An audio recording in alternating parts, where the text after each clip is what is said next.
Hey everyone, welcome to another episode of Walk With Me, and today we are going to be focusing on Tradition 2. And if you didn't get a chance to listen to Tradition 1, listen to Tradition 1, and oh my word upon words, do I need to practice this or what? So hopefully you are too, and let's start and get right into it and get at it. Without further ado, let's begin Tradition 2. Oh, I rhymed. Wow, didn't even mean for that to end right with the music. That is cool. I'm going to try to do that every time. Anyway, Tradition 2. For our group purpose, there is but one ultimate authority, a loving God, as he may express himself in our group conscience. Our leaders are but trusted servants. They do not govern. What has happened in the past couple days is so indicative of Tradition 2, because I've probably attempted to do this podcast probably about 5-6 times. And I realized there's a fine line between doing my best and wanting my best, and then going into it needs to be right, it needs to be perfect, it needs to be this way, I have to say it in this way, or else, people aren't going to like me. What are people going to think about me? Oh my God, the voices in my head. Okay, cut all that. I'm like, clean slate, Lismilla. Clean slate, Lismilla. Which reminds me, I need to take a shower today because it's in the morning and I'm too damn lazy to actually shower first, because I'm like, if I don't do this podcast now, I'm going to get in the middle of my day. I'm going to get into procrastination and then perfectionism, right? So, and that's really what always stops me in my tracks, is the need to be absolutely perfect and always right and always, and this is what Tradition 2 is about, is putting my best foot forward, being my best, leading by example, not driving by mandate, as it says in Tradition 2, and recognizing that I am not the ultimate authority, right? This ultimate authority is this loving God. That is, for me, loving God. I call it God, the Lord. You can call it whatever you want. You take out God and the he and the him. Love is, to me, the ultimate authority. And that from love comes these branches, these other branches and limbs on this tree of love, where stems compassion, understanding, tolerance, patience, kindness, consideration, respect. And I feel like that is under that, or, coming from the root of love, under the umbrella of love. And that is an ultimate authority. If I were to aspire, if I could be my best, it would be to act from that place of unconditional love. And I'm human. I fall. I bungee jump off that cliff of love, and I dangle in control a lot. I'm like, woo!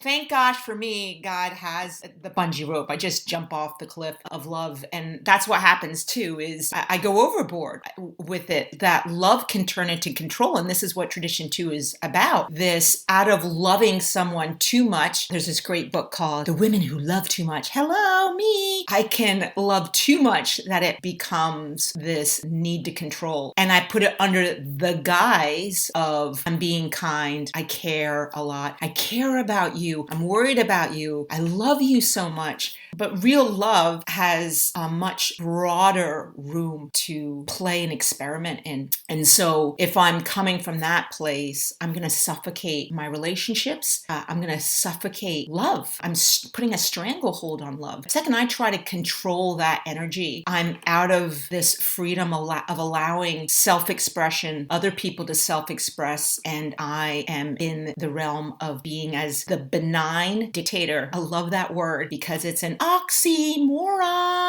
And I'm not talking like OxyClean, like the bubbling stuff that cleans out everything. I'm talking oxy as in, it juxtaposes. Because benign, when I looked it up, actually has to do with those words of kind, gracious, gentle, right? Benign. I'm not doing any harm. But then you've got a dictator. Hello. Does anybody know any really nice, sweet dictators in the world? Anyone? That's the sound of crickets. I know crickets don't sound like that. That's my cricket impersonation. Kind of sounds like I'm squeezing my dog's little chew toy there. That's my cricket. So accept it. And I've lost my train of thought. Going back, cricket. Dictator, right. We don't know any dictators, any really loving, kind, benevolent, benign dictators. You may. And if you do, hey, great. Let me know in the comments. Hey, Lismilla, I know a really sweet dictator. He, she, it's the best. That's awesome. I don't know many. When you look at dictator, it talks about that need to control, that absolute authority. And that's what it talks about here. I have to be really mindful of when I'm crossing that line where I go from from being loving, patient, kind, tolerant into impatient, smothering, mothering, manipulating, or even the other side, martyrdom. Look at what, do you know you're hurting me? Look at what I've done for you. That's still a way of manipulation and control. What?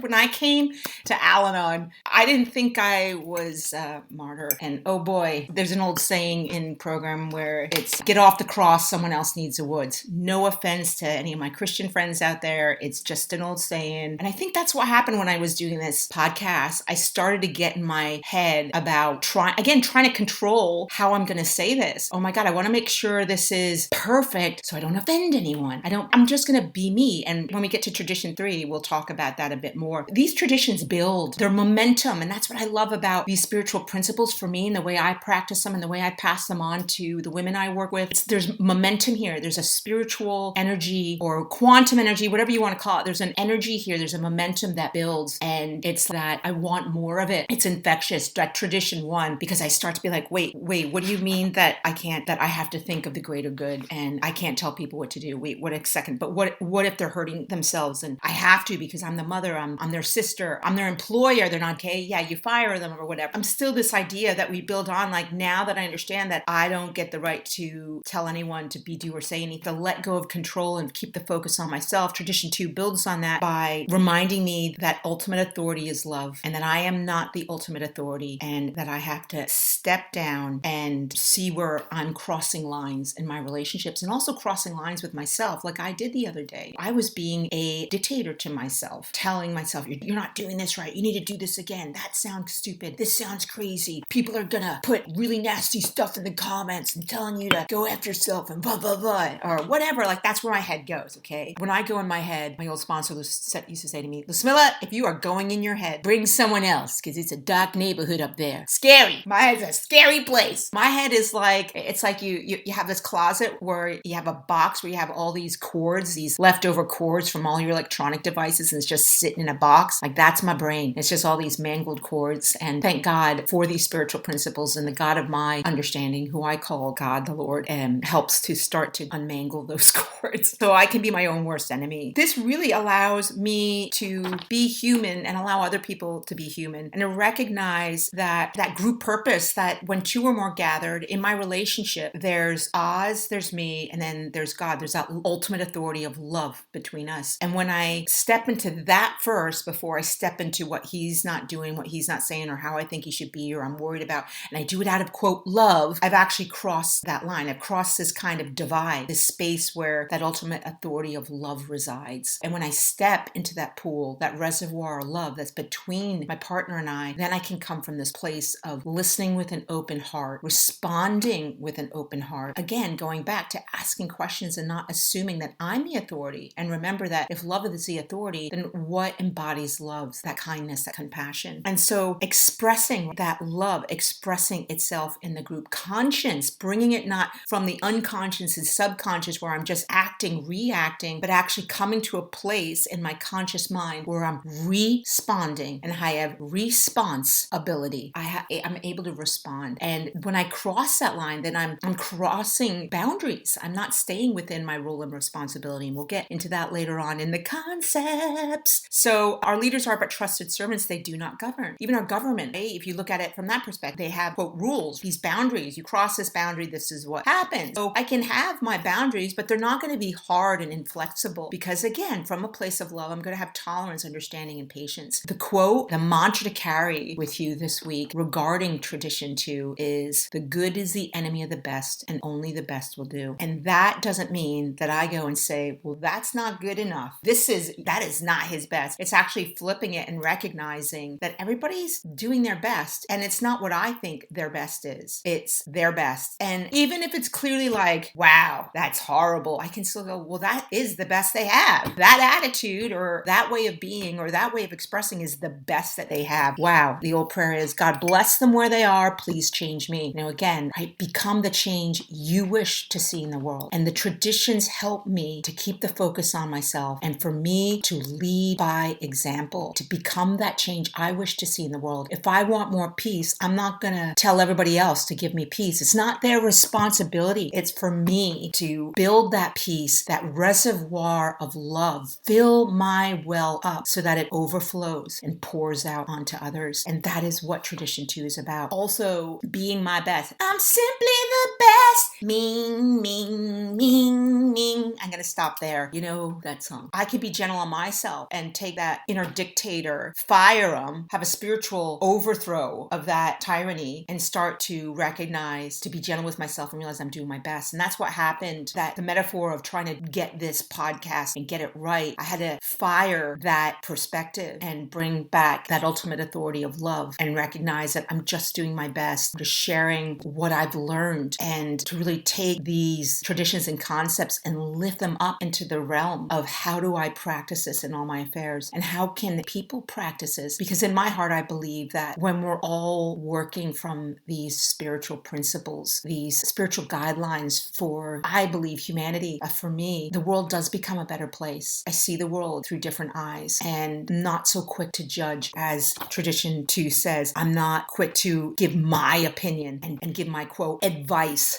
Do my best to judge no one's conduct and to not order people around, even from a place, but I care. He's not supposed to be doing this. He's going to hurt himself. That person may need to hurt themselves in order for them to understand, wow, that really wasn't the best thing right there. So the good is the enemy of the best, and only the best will do. I originally I was like, that's it. I'm going to get organized. I'm going to make notes and write them down. And I wrote my notes down. I can't even read them. They have little 1, 2, 3, but I can't even read them. They're like, anyway, so that didn't work.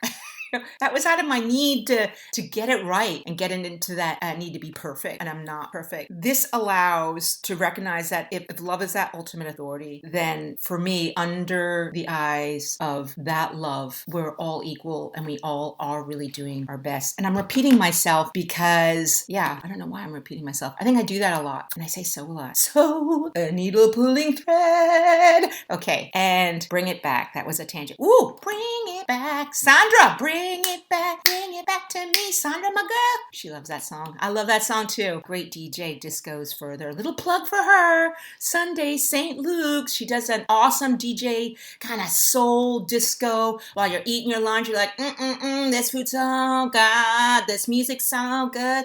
I'm in heaven. Talk about simply the best. There you go. And that's in Glasgow. So if you're not in Glasgow, you gotta come to Glasgow. What else can I say about Tradition 2?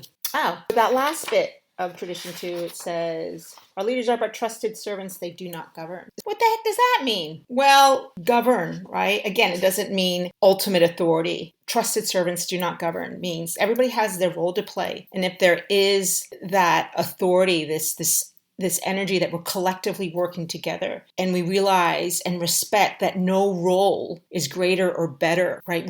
I'm just doing my role. It doesn't mean that my role is less than someone else's or better than someone else's. I'm just going to focus on being the best at whatever I'm called, right? I'm serving whatever capacity I'm serving in, whether it's with my clients, whether it's being a daughter, it's being a good dog mom, being the best with my partner, that I'm recognizing that I want to contribute and bring my best to whatever. I trust that power is going to help me do my best, and I leave the rest and trust that authority that they're doing their best. But it doesn't mean I may govern, meaning there's roles and responsibilities, and if there's issues come up, I can respond and talk from a place of compassion and understanding, and not judging someone's conduct, but really respecting that there's a dynamic happening here and that I just am called to serve. So now don't get me wrong, in any kind of group, there will always be what they call in program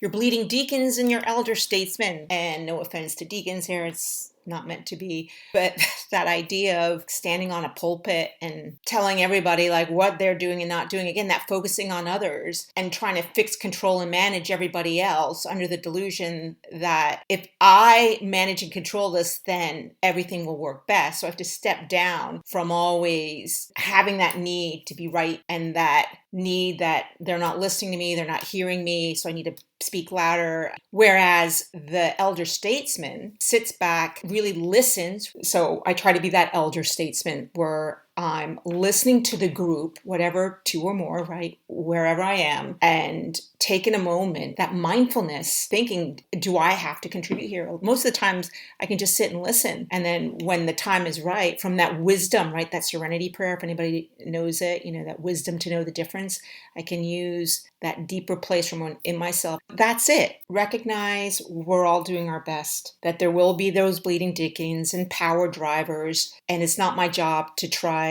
to subdue them, to control them, or to fix them. My job is to focus on myself and be the change I want to see in the world. And that little shake you heard is my little chihuahua, Tito Puentes, who's like, Ma, by the way, you've been here for an hour for a 15-minute podcast, and I need to pee. So I'm going to do my responsibility and take my little chihuahua out for a pua. See you next week. This is always those outros where I'm supposed to say, please share this. If you enjoyed it, please comment below. Please review it. It's on Podbean, iTunes, which is fantastic. I haven't done Spotify yet because it costs me per month to put it up on Spotify. Sorry to those that are on Spotify. This is also up on my YouTube feed as well. No video, just audio, a little shy. So if you go to my Podbean website, you can see photos of me and my dog. And I also have a link tree. Subscribe, share, like, comment. And after Tradition 3, I'm going to do an AYQ. Answer your questions. You have questions, submit them in, and I will have a podcast where I just answer any questions regarding Traditions 1, 2, and 3. Yeah, have a great week. Love y'all. God bless.